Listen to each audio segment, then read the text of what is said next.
And you are very welcome along to this week's RTÉ Rugby podcast as we gear up towards the last round of the BKT United Rugby Championship before the international break. We have Leinster away against the Scarlets on Friday evening, Munster hosting Ulster on Saturday night, and that's followed shortly afterwards at 7:30 by Connacht, who are away to the Ospreys, looking for a second win in a row and a third win of the season. Delighted to be joined by Fiona Hayes, former Ireland international and head coach of Ballincollig. Fiona, how are you doing? I'm doing good, Neil. Thanks for giving me the old head coach title there. I'm delighted with that. Yeah, we said, look, we'd be a lot more formal about it this season. And Mick Kearney is with us as well, second time this season. Thanks a million for rejoining us. Former Leinster, Connacht and Ulster second row. I always feel like I'm going to just accidentally throw in Munster one of these days as well when you're listing those out. Mick, thanks a million for joining us. Still back playing with Clontarf. Decent start to the season for you as well. Yeah, it's been a good start. The AIL is it's pretty high standard at the moment, so I've enjoyed getting the boots back on, running around with the lads. One more season, just one more, definitely. Famous last words. But look, we'll get straight into it, guys, because Fiona, as I said just before we started as well, I did want to ask you about, there was a report late last night in the Irish Independent, an exclusive report for them, Rory O'Connor, and the headline, IRFU struggling to convince leading women's players to turn professional. So as we knew a few months ago, the IRFU were going to start introducing professional contracts for their women's 15-a-side players. But I think one of the things we probably anticipated at the time is coming to pass as well, that there is a slow uptake, it seems, and what they're able to offer the players. And, you know, it's a big sacrifice for the players. So to go into detail on the story, they say some players have been offered 1-year deals worth €15,000 a year plus incentives. Others have been offered better contracts on a scale that mirrors those on offer in rival countries. But they say it's understood that of the 18 full-time contracts offered to date, as few as 7 have been accepted and the negotiations carried out on an individualized basis. There are also concerns players obviously can't afford to base themselves in Dublin with the level of pay on offer.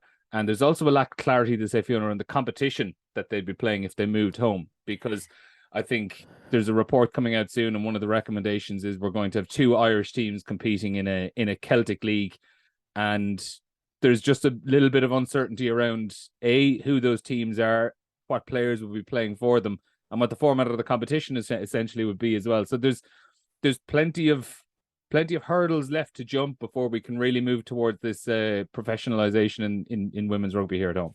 Yeah, definitely. And with that Celtic Cup, that's kind of, I got wind of that maybe last week, that was a possibility. I'm coaching Munster women at the minute, and we obviously had our season plan since September, and that's kind of been changed now. There's literally only going to be 3 Interpro games in a quick window.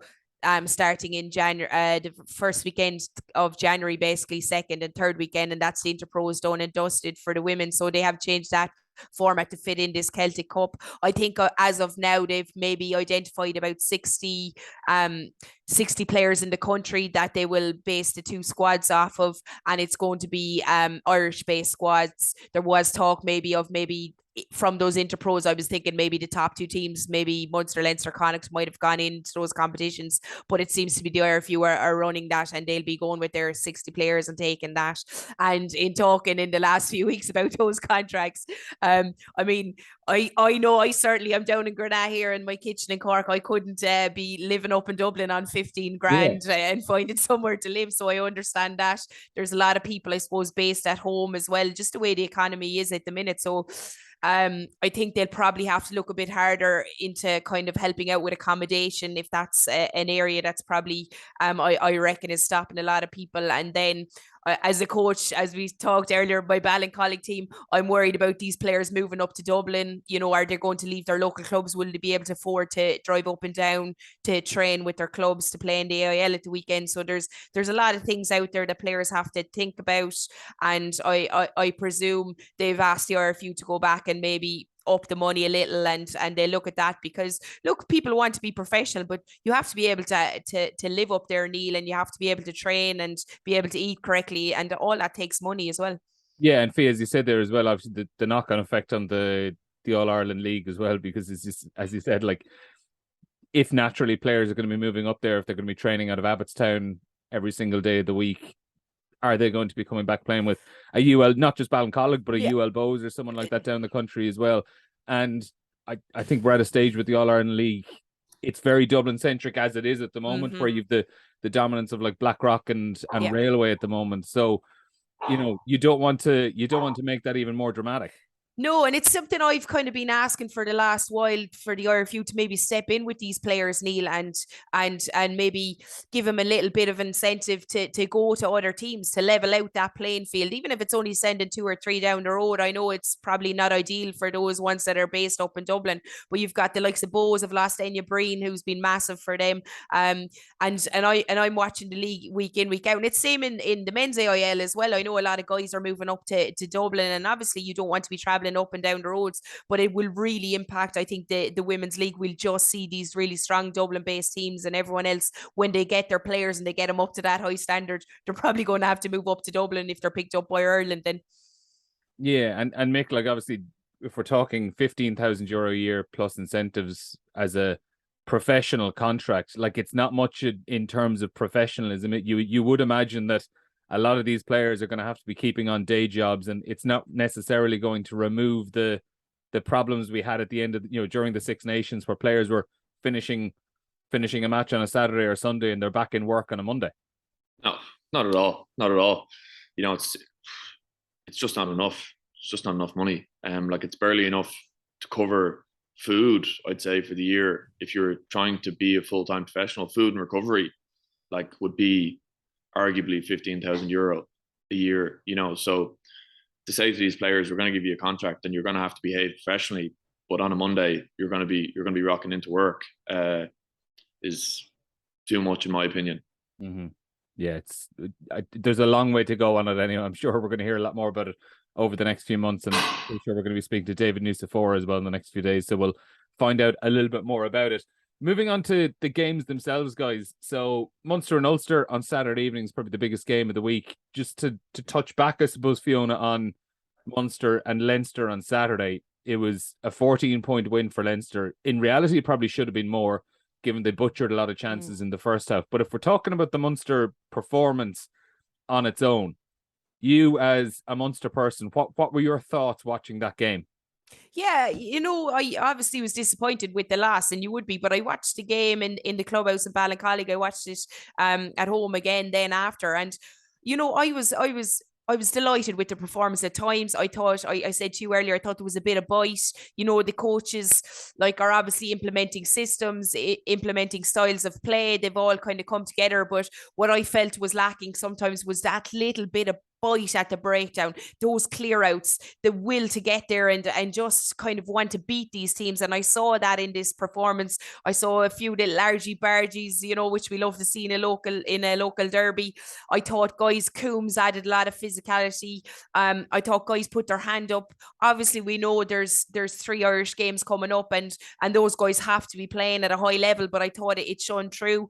I think there was moments of the game. I know there was changes in the scrum, but there was moments of the game where I thought if Munster could have gotten on top, that they might have rattled that Leinster team and could have come away with the win, even with even with a losing bonus point. I think there was scrum maybe 5 meters out, and they gave away a penalty on that. That was a huge moment in the game for me. I think Lockman had switched to tight head, so you can't really fault that. There was a lot of people out of place, but I really felt like it was an enjoyable game. I thought we saw a lot of good rugby. Leinster probably will be disappointed with their line out and their handling errors at times, but from a Munster perspective, it was definitely, I saw signs of a team definitely building, and it was better again than the week before. Yeah, and Mick, we'll talk about Leinster a little bit later on, but from a Munster point of view, as a player, like, is it tricky when you're in a situation like that, when you're trying to evaluate a game like that, where there probably wasn't much expected of you going into a match like that? You were probably expected to lose relatively heavily, and you lose by 14 points. So ultimately, you're not getting anything out of it. You're not getting a losing bonus point.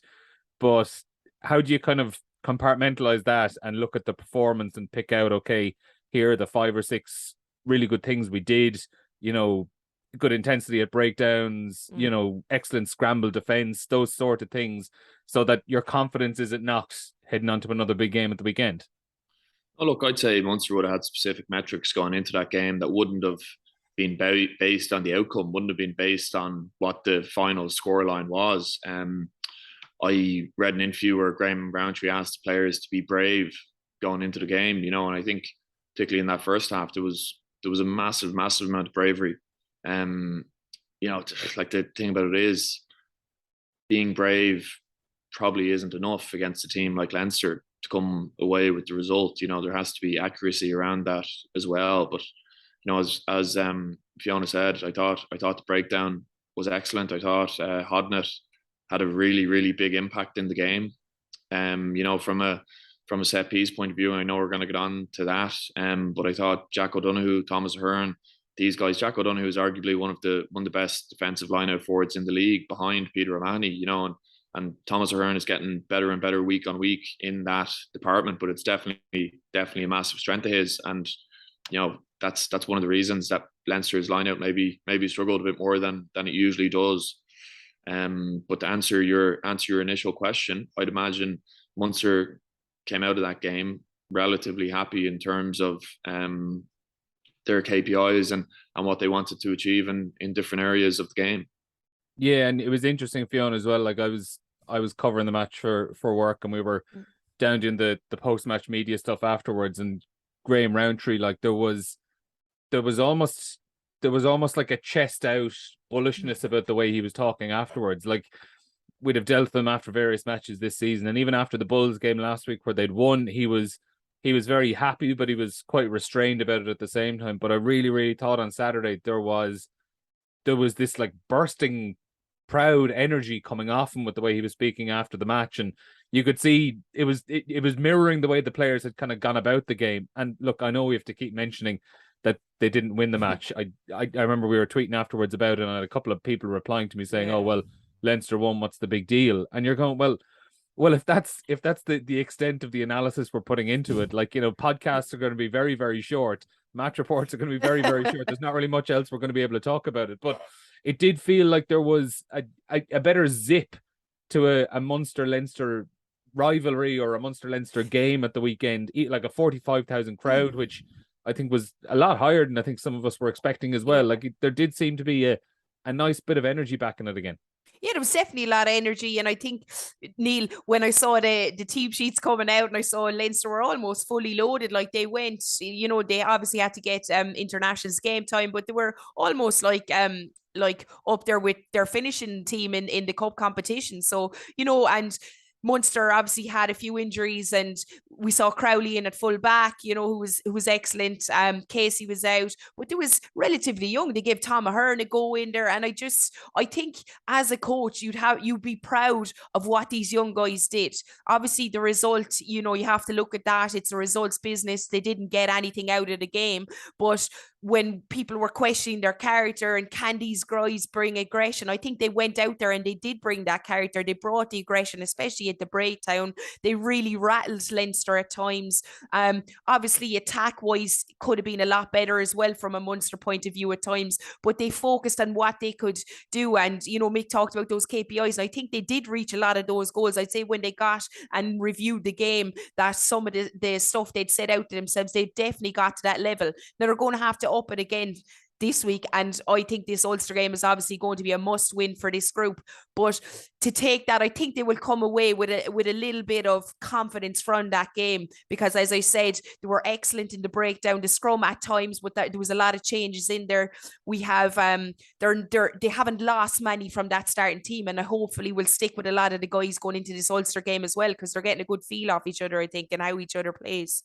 Yeah, so Ulster this weekend. Before I'll talk about Ulster in a second, but just one last point on Munster. So they've re-signed John Ryan on a short-term deal, and they've Ollie Morris come in, who was of Worcester and was obviously released in the last few weeks as well. But Mick, have Munster got a little bit lucky with the way these have fallen into place, particularly with John Ryan? Because it was something we all spoke about at the start of the season, that they had left themselves with a bit of a gulf of experience at tight head, where you had someone like Stephen Archer, who was way out ahead on 200 and pretty much around 250 appearances for the province. And then guys like Kenyon Knox, Roman Salanoa, and James French, who were all very inexperienced in professional terms. And so many people said all it's going to take is one injury for Stephen Archer, and there's going to be a bit of a scramble going on.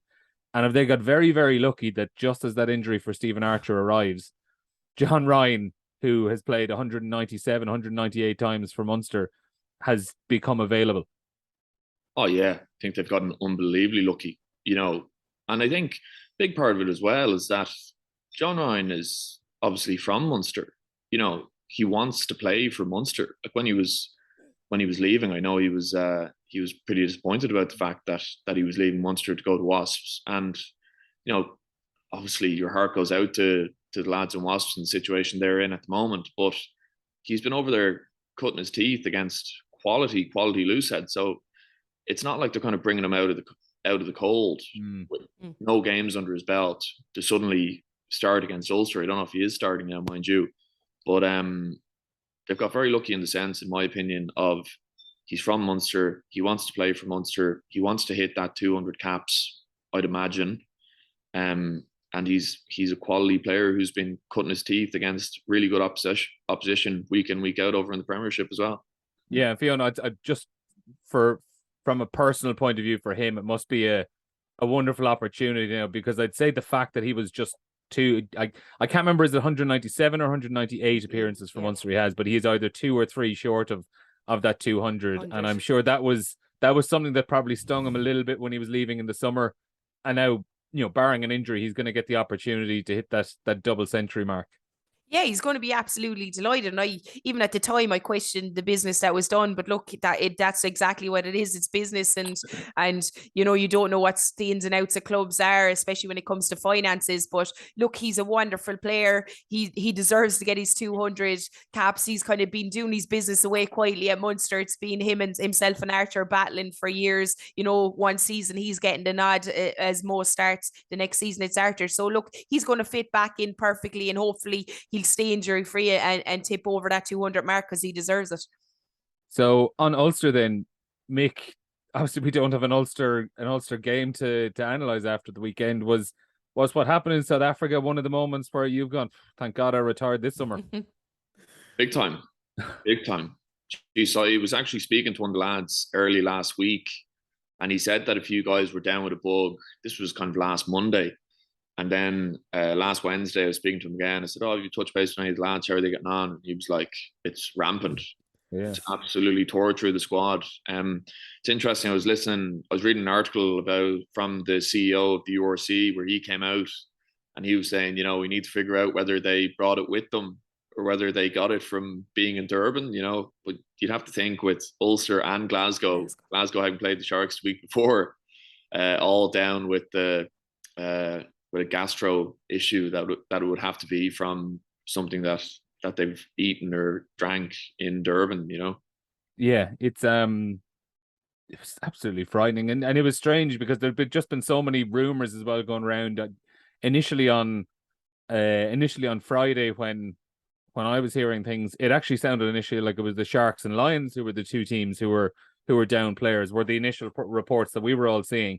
And then it emerged it was Ulster and Glasgow. And then I think everyone's trying to be the kind of the armchair Sherlock Holmes, piecing together, well, one team was in Johannesburg and Durban and crossing over, and were they in the same hotels? I think I remember I think Martin and I, the CEO, was saying that actually stayed in separate hotels as well, I think. So it's really bizarre trying to figure out what happened there. But ultimately it has hampered Ulster's preparation enormously, because I know they're back home now and it seems they're all right, but just logically, there was surely a lot of weight lost, a lot of energy lost, a lot of dehydration over the last week or so, and you probably would be wondering how physically fit and ready they are going to be, Mick, for a game against Munster at the weekend. No, big time. Well, look, this is where the nutritionist earns her crust. Yeah. We actually had a pretty similar issue in South Africa last year. We were in Cape Town. We had a couple of guys down with sickness as well.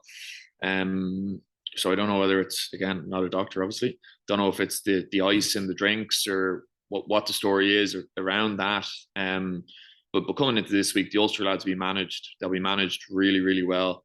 I'd be surprised if there might be one high intensity training session this week in preparation for Munster. But I think they'll definitely be really well looked after going into this game, so that energy levels can be as high as they can, you know. Yeah, and Fiona, it actually just was such a pity that game couldn't I go ahead. know. And even now we're wondering, is there, I know Martin and I was saying he's unsure if there's space in the calendar to fit it in again, because we were recording the podcast a day late last week. We were doing it on Thursday, and by that stage the Sharks team had been announced. I know. And I think it was announced just before we came on, and we were all saying like, oh my, just look at the talent that's out there. It just seemed like it was going to be two heavyweights going up against each other. And I think arguably it potentially could have trumped Munster and Ulster as the game, Munster and Leinster as the game of last weekend. Yeah, definitely. I was thinking that as well. I was thinking, depending on what squads Munster get out in Leinster, that this is definitely going to be the game of the weekend. I mean, they're absolutely stacked with their South Africans. Guys, wanted to play in Ulster who are performing really, really well. And to be fair, the Ulster pack has been quite physical as well. So I was really looking forward to seeing it. But hopefully they will squeeze it in, because obviously when it comes to quarterfinals times or semi-finals of the URC, you don't know who's going to be playing who. But we really need to see this game, because I think it will be absolutely cracking. Yeah, and on the Ulster Munster game then at the weekend, Fee, it's a tough one to actually.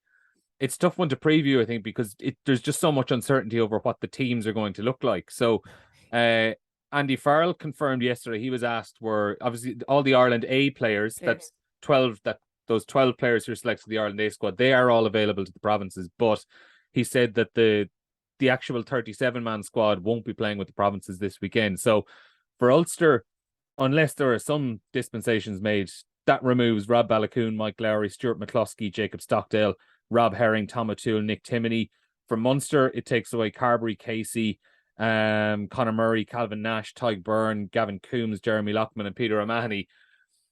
Who's coming out better or worse from that? I don't know. I was thinking about that question. I think it's pretty even enough. I think with the guys going, the only thing I will say is that McCluskey and Marshall have really formed a massive partnership in the centre, and McCluskey's played nearly every game for Ulster, and he's been, the pinnacle of their attack, especially gain line in the backs. And we see, Lowry as well as someone who's been playing a lot of rugby. I think Munster have shuffled around a little bit more, and a few other guys have got game time. But I suppose, how much has Paddy Patterson or Neil Cronin got it in this URC level as well? So at 9, I think Munster probably we will see. I'd love to see Paddy Patterson getting more game time, but to be thrown into such a game like this will be huge for them.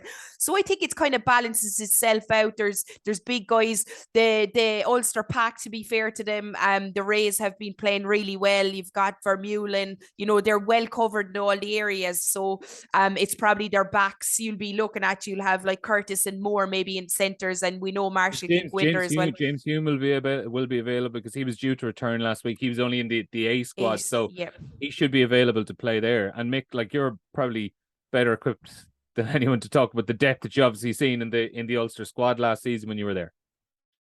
Yeah, I think Munster are definitely losing a little bit more than Ulster, in my opinion, particularly from a pack point of view.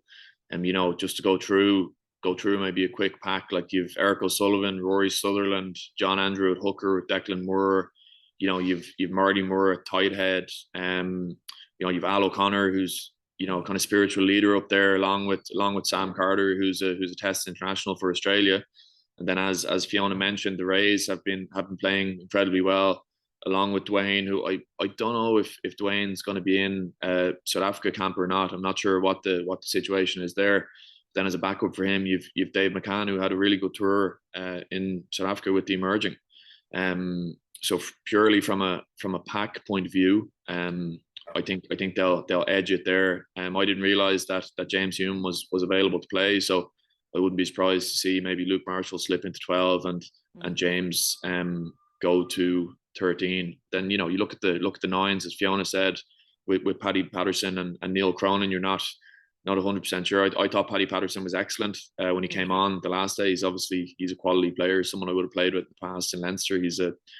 Gets the ball away really quickly, good kicking game as well. They're going to be up against John Cooney and Neil Doak. So there's probably, in my opinion, there's maybe a small bit of an advantage in the key positions in terms of calling second row, hooker, 9. But then half Billy Burns would surely be available as well for Exactly. For Billy Ulster. be playing. Yeah, Billy probably be playing 10. I think 15 is going to be the really interesting one as to whether they slip Ethan McElroy back to there and bring Robbie Little onto the wing, and someone like Ben Moxham or Aaron Sexton might go onto the other wing then. That's just guessing, I suppose. But it's going to be a great game. It's going to be a really interesting game to watch because Munster obviously have the advantage of being at home. So and Ulster have been relatively unsuccessful going to Munster in recent years. So it's going to be a good game to watch. Yeah, 4:45 our coverage gets underway on RT2 and RT Player for that one.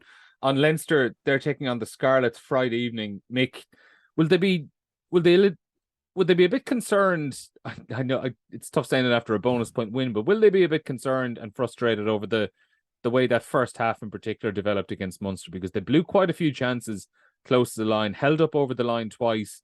They fluffed their lines on 2 lineouts in the Munster 22, both crooked throws from Dan Sheehan. There were a lot of uncharacteristic mistakes from them.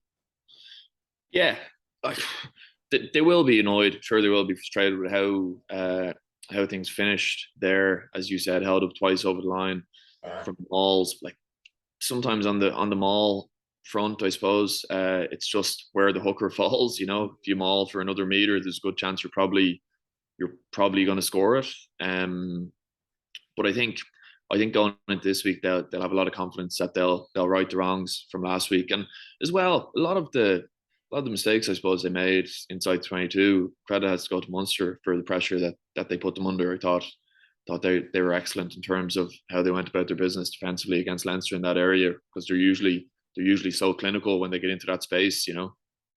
Yeah, like the scramble defense was really, really good for Munster. And Fiona, then I suppose the flip side of the conversation is Leinster can look at it and say they're 6 wins out of 6. I think is it 4 out of those 6 they've bonus points picked up in as well. Yeah. And the general consensus would be that they're still nowhere near their best.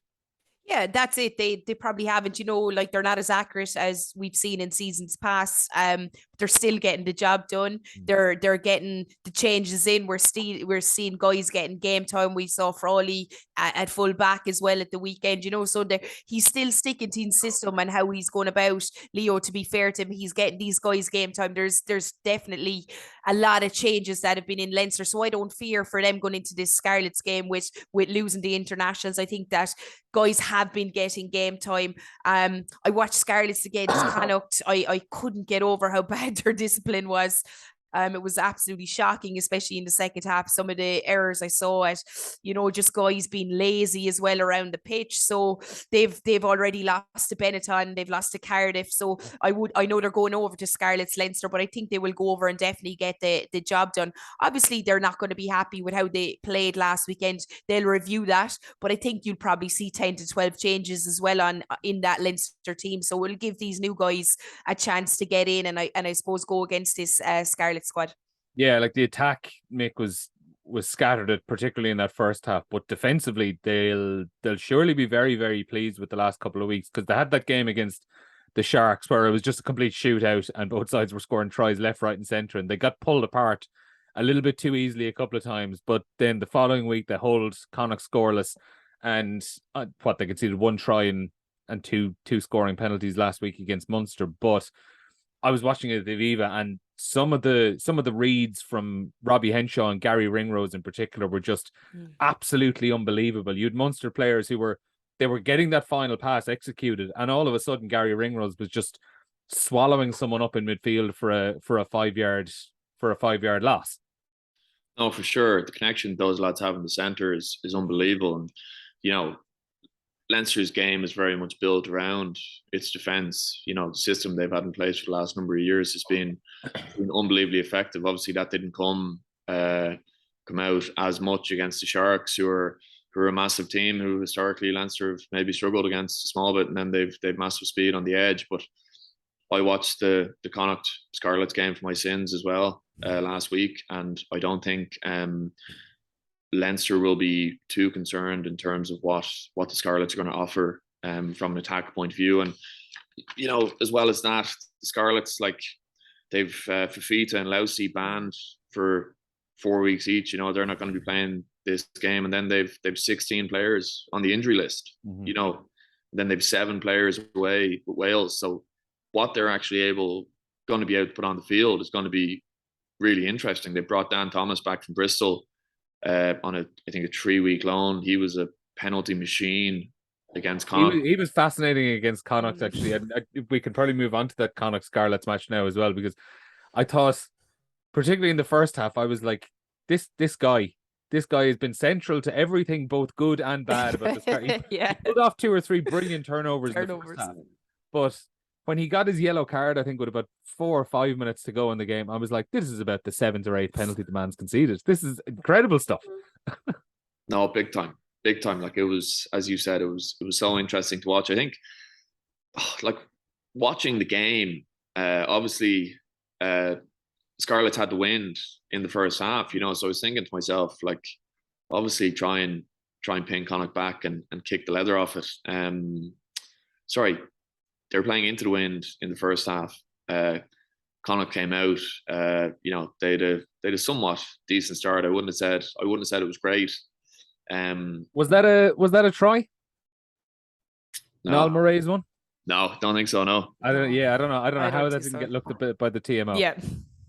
Yeah, he's some man for a charge down though. 2 weeks in a row now, he's been a real charge down threat. Like, I'd say Kieran Hardy's having nightmares about him at the moment. Obviously the conditions had a part to play in it, but like the level of support he was getting from his forwards, from a side boat point of view, at that ruck probably wasn't exactly where it needed to be. But then, fair play to Niall Murray for getting on his foot and putting him under massive pressure in that first half. But I kind of thought going into the second half, Scarlets were going to play it a little bit better from a kick pressure point of view. Because Connacht, in that first half, it looked like when they came under any kind of pressure, they were just kind of kicking it down the middle of the pitch. Johnny McNichol obviously punished them on one occasion. Yeah, that was good. That was a bit of an outlier, wasn't it?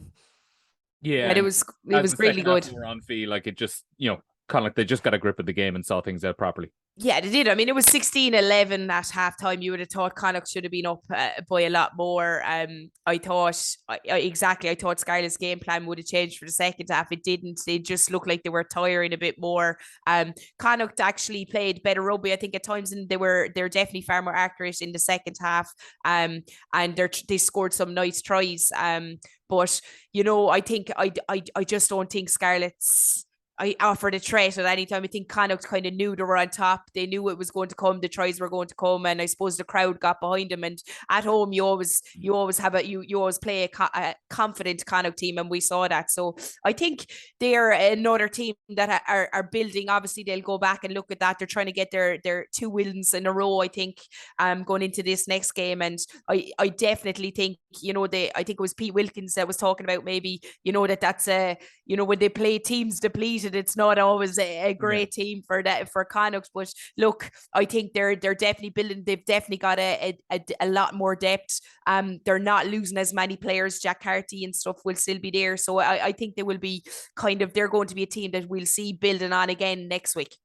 Yeah, and they had plenty of high profile signings over the summer, and 4 of them from Leinster. But I think probably the one that was less heralded was David Hawkshaw, and he seemed to fit it in really, really well there at first centre, just outside Jack Carty. And obviously it just gives them an extra good kicking option. He's a brilliant kicker, and he's a comfortable out half on his day as well. Yeah, it's got really well. And I think he's really connecting with Ralston really well. I mean, you have Farrell and Daly that have been in there in the past, but I think that kind of that second playmaker at 12 as well is working for him, and having that boot. And he's a player, I personally was looking at Dooley coming in. I was excited about that, but he's been playing each game. I thought he was very, very good against Leinster. He was good against Munster, and he was excellent against again last week against the Scarlets. He's kind of just in doing his job. He's defensively there, but he seems to be building connections as well with the back three, because we know they're absolutely electric.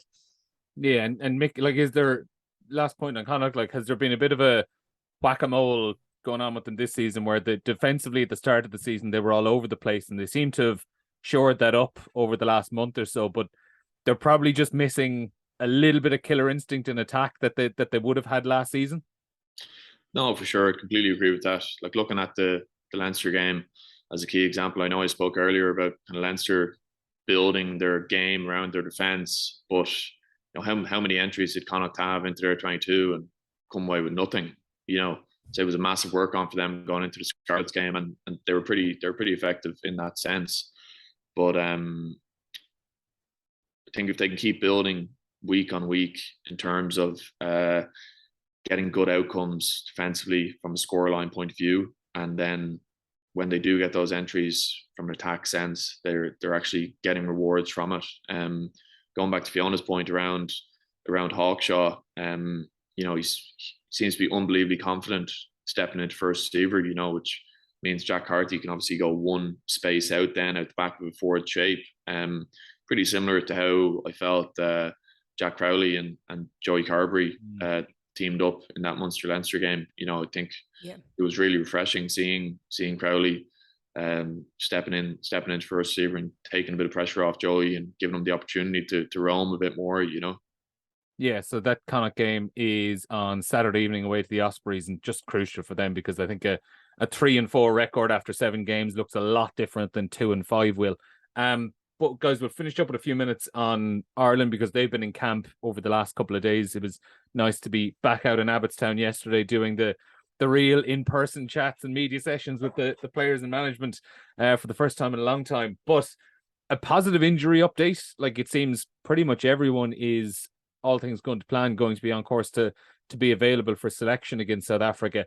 The big question though, Fiona, and it's one Andy Farrell said, needs must. It's something they'll have to do if necessary. But you look at Jamison Gibson Park, Hugo Keenan haven't played yet this season. Tadhg Furlong has played one match. I think if we're talking about Tadhg Furlong, it's a no-brainer. He's playing against South Africa if he's available. But for someone like Keenan and Jamison Gibson Park, who haven't been on the pitch at all this season, but it seems they are going to be on course and available for selection against South Africa, would you be a little bit concerned about throwing them in against the Springboks for a first game of the season? I don't think so. I think they're going to be training at high intensity, depending on how they're doing. Obviously, if they're still carrying niggles, I wouldn't be throwing them into a game like this. There's no need for it. You can get them into that Fiji game or the Australian game. But I think, South Africa at home, first of this tour, less than a year out of World Cup, these guys want to be playing these games. That's what they're probably building to get back for. I know they'd obviously love to have gotten back for Leinster games, but I'd have no issues as long as they're training well, though. You have to be looking at, like, we know what South Africa do. We know, like, they like to kick the ball a lot as well, and they're going to be, if they think that Keenan isn't game or match fitness, they're going to be kicking it down his throat. So obviously, having worked a lot with him around that area and see how comfortable he is in those situations in training, and Gibson Park, seeing if he's the same, I think it would be easier for someone like Gibson Park to get in there, maybe because he's just so seasoned. He's been in and out of that Leinster team, and every time he comes in, he's always had really, really good performances. Keenan is still a young guy, so he might want to protect him a little bit more for this game and maybe push him out for the last 2 games. But I think if he picks them, I think Farrell knows they're marked ready, and this is potentially one of the biggest games leading up to that World Cup, seeing as we have them in our pool as well. Yeah, like on that point, Mick, like, is there going to be a bit of shadow boxing going on, or is a year out enough time that teams are just going to be going full-blooded at it? I think a year is long enough. Yeah, I think a year is long enough for them to go gung-ho. And, the flip side of that is, like, have South Africa changed the way they played in the last 4 or 5 years under the coaching team that they've had? Rassie Erasmus is still heavily involved. They still play that pressure rugby. What I mean by that is that they're strong around set piece. They put you under massive pressure in terms of that kick battle. They play territory rugby, and then they've massive breakdown threats as well. So I don't think they're going to go away from the essence of their style of play. But whether they leave out a move or two that they plan on doing against Ireland it's yet to be seen. But I think they're still going to, like, play the way they always play, which is, massive physicality, huge pressure both sides of the ball, and it's going to be a seriously physical battle, I'd say, as always, against any South African team. Yeah, it really is. And I thought it was interesting as well, like, Andy Farrell was obviously asked about being number 1 in the world and how last time round that didn't, particularly age too well. And in fairness, any time he's been asked in the last probably 12, 18 months about things like the World Cup or peaking too soon question that always gets brought up by us as well. But he obviously said, like, you know, I don't mind being number one. We need to embrace it, use it as a weapon. I don't want to be number two. Like, you know, have we been too quick in the past to kind of play down, oh, well, the rankings don't necessarily mean too much, when maybe in actuality you need to be a little bit more bullish about it and stick the chest out and say, we're number one. We want to be number one. That's the point of why we're here. You know, embrace the pressure rather than probably try to push it away and hide from it. Yeah, I suppose Andy Farrell hasn't been part of it where we've all embraced that and been going into World Cup where we're delighted. Part of the last World Cup cycle where it didn't work out too well. So maybe lessons have been learned in that regard. Yeah, look, I think, you know, you do have to embrace this. I mean, rugby's constantly changing. Ireland's performances, we haven't seen anything, you know, terrible, any massive dip in form in the last few years. Players are getting better and better every time I watch these games. So I think, yeah, embrace it. There's no pressure. I think you just have to take the pressure off the players by even saying that. Just embrace it, go out there and play the game. Yeah, definitely. I'd agree with that as well. I think there's a touch of Irishism, is the word I'm going to use, and saying, you know, someone gives you a compliment or you get to a certain point and say, geez, you're number one. And it's almost in Irish people's DNA to say, no, geez, we're not number one. We're terrible. We're rubbish. Yeah, no, that's not us. That's not us. Instead of, you know, saying, yeah, we are number one. You know, we're here for a reason because we're the best. Try and beat us. Let's see what you have. I think that's really important. It's could be a mindset shift for the squad going into the next 12 months, but there does need to be a certain level of arrogance is the wrong word, but, you know, supreme confidence around what Ireland have done to get to this point. Because the teams that get to semis and get to finals, they have that. Yeah, I mean, South Africa certainly have that bullishness about them, Fiona. Oh yeah, they definitely have that bullishness, that arrogance, and we love what Brazil. And look, we're not saying arrogance as it's not a bad thing. Criticism, like the good kind of arrogance, kind of. It's their way, you know. They back everything they do. We see it on the pitch, you know. They believe in themselves. I suppose arrogance is belief in yourself as well, and they certainly do that. And I think Razzie has added a bit of a sparkle to that as well with his media duties. So, you know, they used to be quite boring to watch. Now I even love watching Razzie giving his interviews before and after the game. So look, they go about their business. They're exceptionally physical. What South Africa use is what they're good at, and they'll bring that. They don't really change or move away from that, but it can be very hard to deal with, I think, at times. Yeah, so that's a little teaser of Ireland, South Africa. We'll probably be going full bore on at this time next week on the RTÉ Rugby podcast. Fiona Hayes, Mick Kearney, thanks a million for joining us as always. Cheers. Thanks, Neil. Thanks, Neil. Thanks for having me. We'll see you all again next week. Thanks a million. Bye.